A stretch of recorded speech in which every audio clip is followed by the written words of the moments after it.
Merci de nous faire confiance, mesdames et messieurs. Bienvenue à cette grande édition du journal sur votre télévision. Un seul titre à la une de l'actualité. C'est officiel. J'ai un incroyable talent. Lubumbashi est de retour pour une deuxième saison pleine de promesses.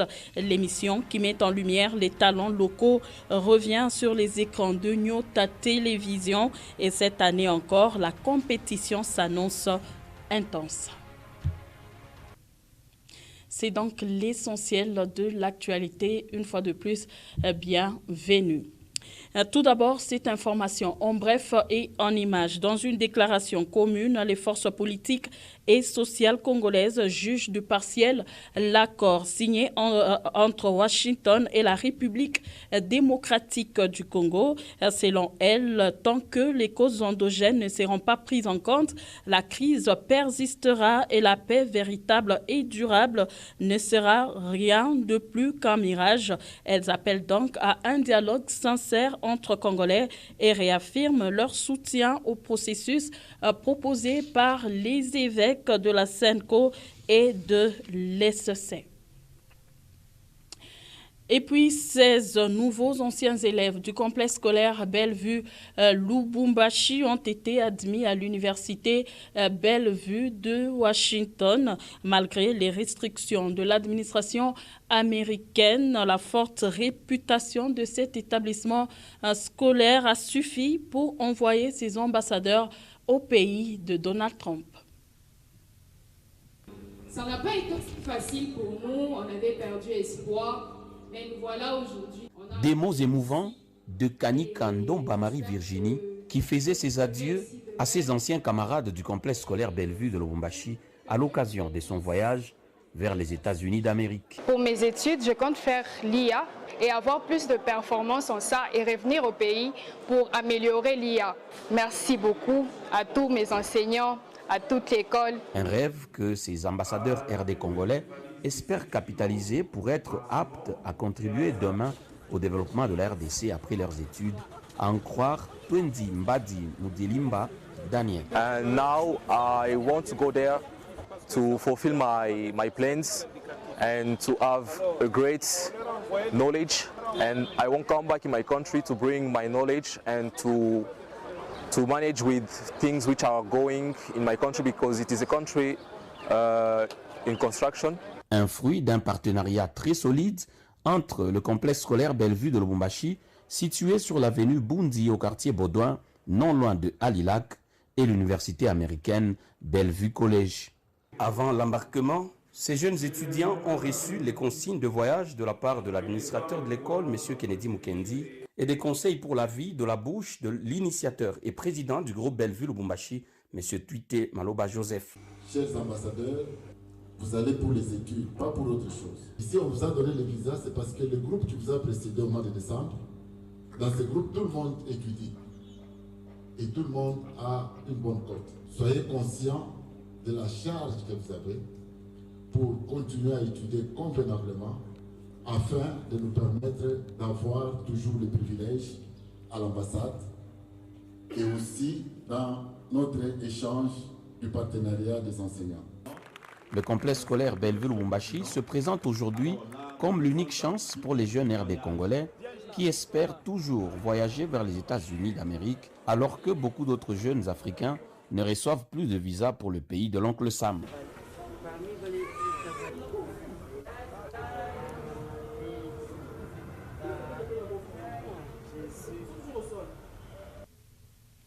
Je le disais au sommaire, lancement officiel de la deuxième édition de l'émission J'ai un incroyable talent Lubumbashi. Plusieurs jeunes vont devoir s'affronter afin de décrocher la couronne de grand gagnant qui interviendra au mois d'août prochain. Laetitia Mujinga nous en dit plus.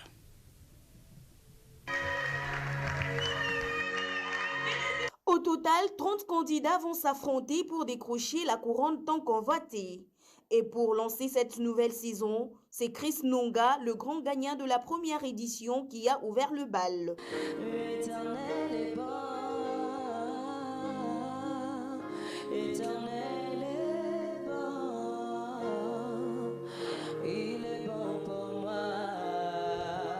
Une performance saluée par les membres du jury, tous de retour cette année. Freddy Tijika, Merveille Congolo et bien sûr Léonce, le créateur de souvenirs. Entre chants, danse, art de rue, humour et bien plus encore.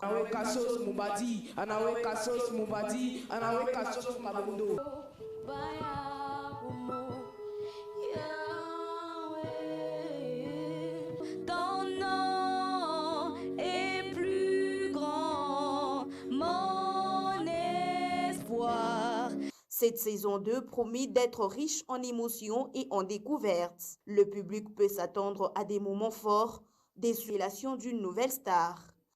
Le grand gagnant sera couronné lors d'une cérémonie spéciale prévue le samedi 9 août. Rendez-vous chaque dimanche à 21h30 uniquement sur Nyota Télévision pour suivre J'ai un incroyable talent, Lubumbashi saison 2. Première note, j'ai senti qu'il avait quelque chose en lui et il l'a prouvé tout au long de sa prestation. Et nous allons garder Laetitia Mujinga qui nous signale qu'à Kinshasa, comme ici à Lubumbashi, de nombreux enfants vivent des réalités très difficiles.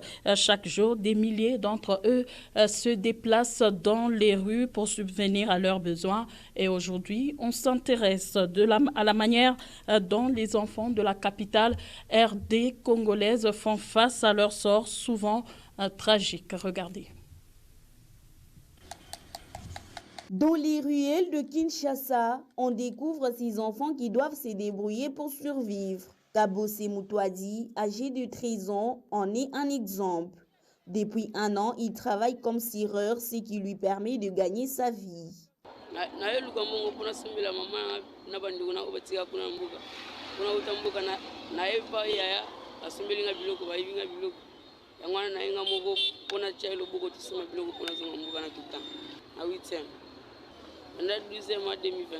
À 14 ans, Don Bondo a opté pour une autre méthode. Il fait du vernis sur le marché. Il ne souhaite pas retourner à l'école, mais il apprécie son indépendance, même si elle est fragile. Ça, on peut la journée pour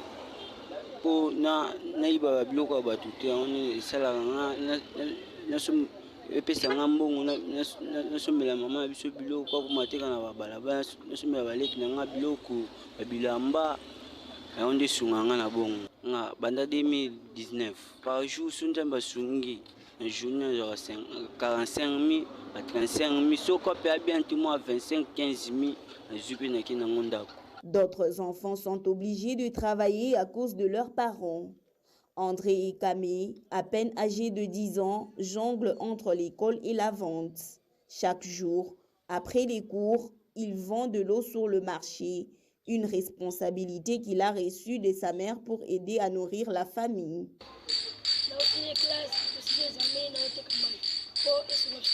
Face à l'augmentation du nombre d'enfants dans les rues de Kinshasa, les défenseurs des droits de l'homme s'inquiètent. Un ambassadeur spécial pour les droits des enfants souligne qu'il est urgent d'agir. En Mbuji-Mayi, c'est très grave. Et si nous prenons également les enfants qui sont dans les milieux ouverts, les enfants dans la rue, sur la rue, ils sont plus de 40 000 dans la rue aujourd'hui. Et ces chiffres sont certifiés. Et la ville d'Mbuji-Mayi est le berceau des enfants de la rue. La journée de l'enfant africain de cette année avait pour thème planification et budgétisation des droits de l'enfant progrès depuis 2010. Bien que ces thèmes soient ambitieux, la réalité quotidienne des enfants travailleurs à Kinshasa semble encore être très éloignée. Bien que ces thèmes soient ambitieux, la réalité quotidienne des enfants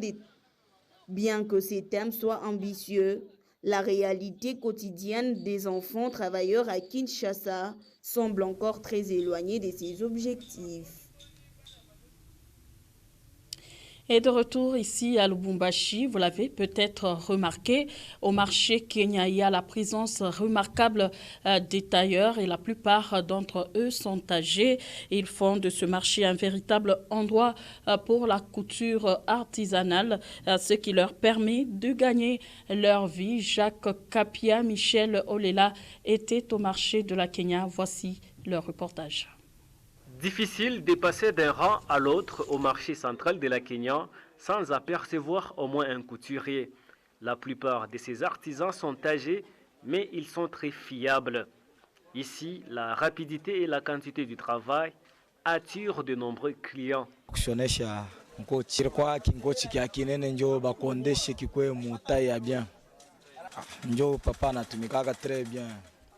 Une expérience ya kubiua sana.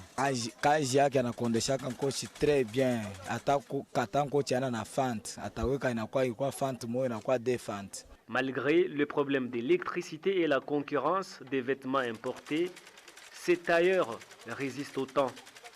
Chez tungalaka besoin kuchunga bintu. Chez tungalaka besoin ni enta tunakuisha bintu na wewe. Chez tunafanya masirta surtout. Bon, machine ya courant tulikuwa nayo. Sasa problème ni moto. Utashangaa unashonea mtu nguo, moto inaenda. Mtakia tu mnaangaliana. Sasa hii kwa hata moto iko wako haina hako utatumika tu. Ndio kile tunaprefere.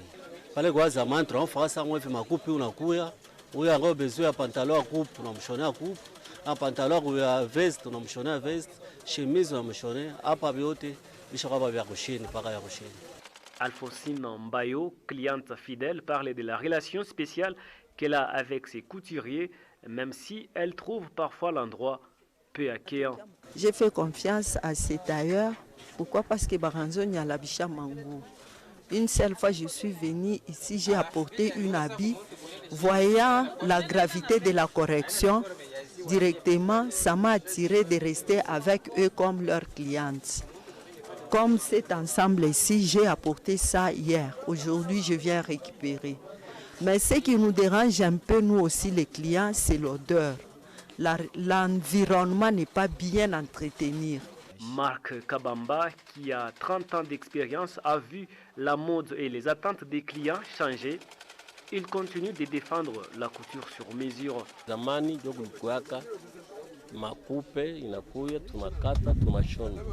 Wanashona ya yulu ya nani sa vile monde ina changer kunakuya ma prêt à porter.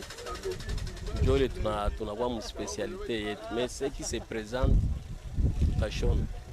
Parce que mikulu iko na facilité ku faire rouler machine et après mikono inaanza kutengeneza juu ya kunyolosha mshono nguo iko yenye kunyoloka. Bon d'ailleurs couture ni temps. Hata mtu anaweza anatoka mbali selon kusikilizana na bungi ya kazi ile utatumika utampatia délai soit 2 jours 3 jours, una respecter le délai, anarudia anakuta nguo yake usha kumshonea. Mena ile njoo iko naleta furaha ya hii kazi kuitumika. De nombreux tailleurs comme lui ne travaillent pas seulement pour leur survie, mais ils perpétuent également leur savoir-faire qui se transmet depuis des années. Et nous allons à présent faire un saut à 120 km de Lubumbashi. Nous sommes à Likasi. Ici, on nous signale que le quartier Kiabula connaît une transformation dans le domaine agricole. Les agriculteurs adoptent des méthodes modernes d'irrigation qui suscitent un intérêt croissant parmi les jeunes de la région. Découvrez ici comment un jeune entrepreneur fait face à cette nouvelle méthode. Peau neuve au quartier Kiabula à Likasi. Après avoir longtemps utilisé l'arrosage traditionnel et manuel, les agriculteurs de la région découvrent les avantages de l'irrigation moderne.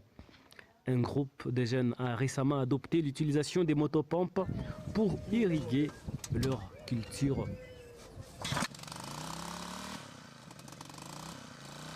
Dans leur potager, on trouve une variété de légumes tels que les oignons, les amarantes, les choux de Chine, des céleris et surtout des épinards qui sont très sollicités. Fils Mundula, les responsables de ces potagers, témoignent de l'impact positif de ces systèmes modernes. Pour lui, l'irrigation moderne rend le travail plus simple et plus rapide, ce qui lui permet ainsi d'optimiser ses efforts. Bon, temespe kidogo, problema ya zamani tulikuwa ni mateso. Mambo ya zamani na ya zamani. Hapa tunaona bazungu wanatosha motopompe. Directement tunaanza kuutiliser motopompe. Puisque motopompe faut faire 4 heures du temps, mais utafanya tu ni presque 1 heure du temps ushakuisha. Ndio le modèle tunaona hapa sasa pepo lazima kutupita. Juu zamani ilikuwa naumisha maungu sana. Avec cette gamme de légumes qu'il cultive, Fils Mundula est fier de dire qu'il réalise de bons bénéfices et lui procure une satisfaction profonde. Donc, kazi ya mashamba ni kazi mzuri sana. Et puis kuna avantage. Kama anatumika entreprise, sasa tuko ma chinois walipa makuta moya kiloko ma $100, ma $200 kusafiri na pesa wakati bule. Mimi wa kutumika kazi kama mimi naona mko avantage. Par rapport à kutumika chinois kule. Les eaux de la rivière Kikula, acheminées via des canaux et des tuyaux soigneusement installés, irriguent efficacement les plantations. Malgré la proximité des habitations, cet agriculteur souligne que la sécurité des produits cultivés est bien assurée. Bon, quand même, à quoi la bouille vient pas. Tout pas bien, tout pas ça modèle à zaman. Puisque kunguvu kwe bushikumu puisque mantourage ya manyumba umu ni basoda ba chuchunga manyumba ba patron yabo mule yulu ba kona partir à 22h tu unapita na saki yako bapasha pa kubamba pa ikuto sécurité ya nguvu buji umu abuna mwapana tuko na rima bintu pa la komea bien kuna sima bariba barifanina sans problème buji abuna ko. En parallèle, la culture maraîchère devient une alternative des choix aux activités minières. Elle séduit de plus en plus de jeunes attirés par la rentabilité et les opportunités que l'agriculture peut offrir dans cette ville montagneuse. Et puis, cette alerte sur les cas de braquage enregistrés dans le Haut-Katanga. Le dernier cas est celui survenu la nuit du vendredi 11 juillet au quartier Salama à Lubumbashi. Il s'agit d'un cambiste qui a été tué par des hommes armés non autrement identifiés qui ont par la suite emporté une importante somme d'argent. Selon la société civile du Haut-Katanga, en l'espace d'une semaine, la ville de Lubumbashi a enregistré 2 morts, quelques blessés et plusieurs cas de braquage ciblant des cambistes. Et nous allons terminer par un mot de sport. L'AS Simba de Kolwezi affronte MK en finale de la 59e édition de la Coupe du Congo. Ça sera ce 13 juillet 2025 au Stade des Martyrs. Remporter cette finale est l'objectif de Daouda Lupembe. Il est coach des Kamikazes de Kolwezi. Il a dit en conférence d'avant-match et son extrait vous est choisi ici par Sam Kambo. Quand on joue une finale, les mots ne sont pas à chercher. Pourquoi? Parce que tout le monde, à moins d'être inconscient, mais je pense que les mots, on ne peut pas les chercher pour motiver un joueur qui joue une finale. Et surtout qu'après la dite finale, il y a une place en compétition africaine. Je pense que c'est le rêve de tout sportif ou joueur de football, surtout en République démocratique du Congo, parce que nous parlons des jeunes Congolais.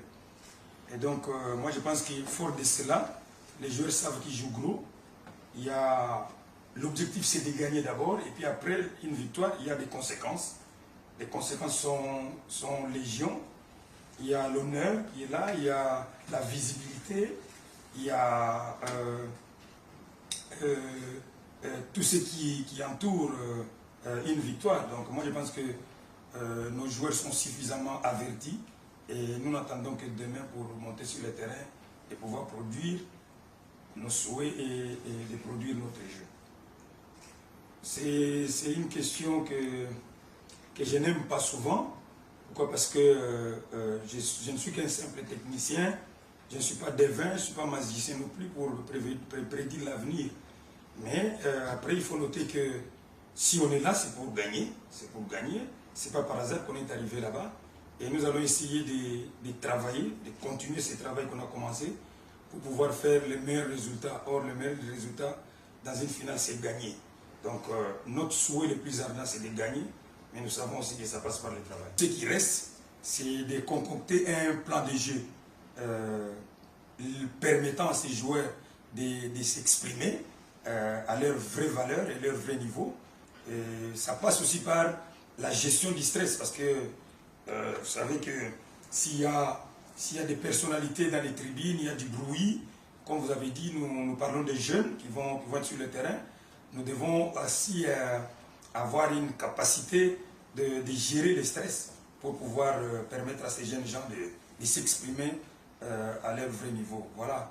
Donc, le côté gestion émotionnelle va peser. C'est donc avec cette même détermination que je vous retrouve dans les tout prochains jours, mesdames et messieurs. Ce journal est terminé. À vous tous, je dis mille merci de l'avoir suivi. Excellente suite de nos programmes.